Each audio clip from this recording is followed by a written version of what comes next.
દિલ્હીના જંતર મંતર ખાતે યુવાઓ પર થયેલા લાઠીચાર્જ અને કથિત બર્બરતાના વિરોધમાં કોંગ્રેસનું આંદોલન વધુ તેજ બન્યું છે। આ મુદ્દે રાહુલ ગાંધી અને મલ્લિકાર્જુન ખડગે સહિતના વિરોધ પક્ષના નેતાઓને પ્રધાનમંત્રી આવાસની બહાર ધરણા પ્રદર્શન કર્યું હતું।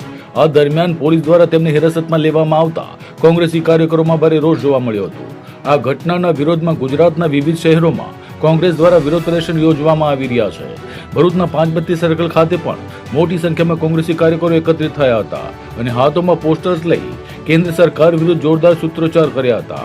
પ્રદર્શનકારીઓએ સરકાર પર તાનાશાહી વલણ અપનાવવાનો આરોપ લગાવી પોતાનો વિરોધ નોંધાવ્યો હતો। વિરોધ દરમિયાન કોંગ્રેસી કાર્યકરો અને પોલીસ વચ્ચે ઘર્ષણ ઊભું થયું હતું। સ્થળ પર હાજર પોલીસ દ્વારા કાર્યવાહી કરી અનેક કાર્યકરોને ડિટેન કરવામાં આવ્યા હતા। આ દરમિયાન પ્રદર્શન સ્થળે તંગદિલીભર્યો માહોલ સર્જાયો હતો। કોંગ્રેસના નેતાઓએ આક્ષેપ કર્યો હતો કે લોકશાહી દેશમાં શાંતિપૂર્ણ વિરોધ પ્રદર્શન કરવું દરેક નાગરિકનો અધિકાર છે, જ્યારે સરકાર વિરોધના અવાજને દબાવવાનો પ્રયાસ કરી રહી છે। આ દેશની સરમુખત્યા સરકાર જ્યારથી આવી ત્યારે લોકોને જીવન જોખમમાં મૂકી દીધું છે। આ દેશનું યુવાધન બરબાદ થઈ રહેલું છે। એના માટે થોડાક જ યુવાનો ભેગા થઈ અને અસંખ્ય લોકો ભેગા થઈ ગયા ધીરે ધીરે આખા દેશમાંથી અને જંતર મંતર પર ભેગા થઈ અને એક આંદોલનના સ્વરૂપમાં થઈ ગયું।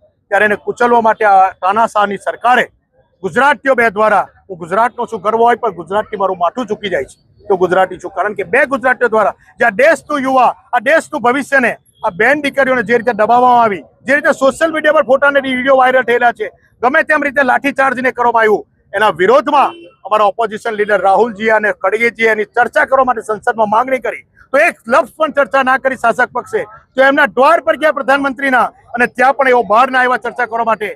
1 કલાક રાહ જોઈ પોલીસના દમનથી એમની ધરપકડ કરવામાં આવી છે। દેશનું ભવિષ્ય રાહુલ ગાંધી છે, આ દેશનું યુવા એમના ભવિષ્ય જોઈ રહેલું છે, એની ધરપકડ કરવામાં આવી। ખડગેજીની ધરપકડ કરવામાં આવી, પ્રિયંકાજીની, અસંખ્ય સાંસદોની ધરપકડ કરવામાં આવી। એને સખત શબ્દોમાં અમે વખોડીએ છીએ અને આ જે આંદોલન છે એને કુચલવામાં આ સરકાર તાનાશાહી કરી રહી છે, પણ ભારતીય જનતા પાર્ટી શાનમાં સમજી જાય। આજે ભરૂચ જિલ્લા અને શહેરમાં અમે ખાલી દેખાવો કરી રહ્યા છે।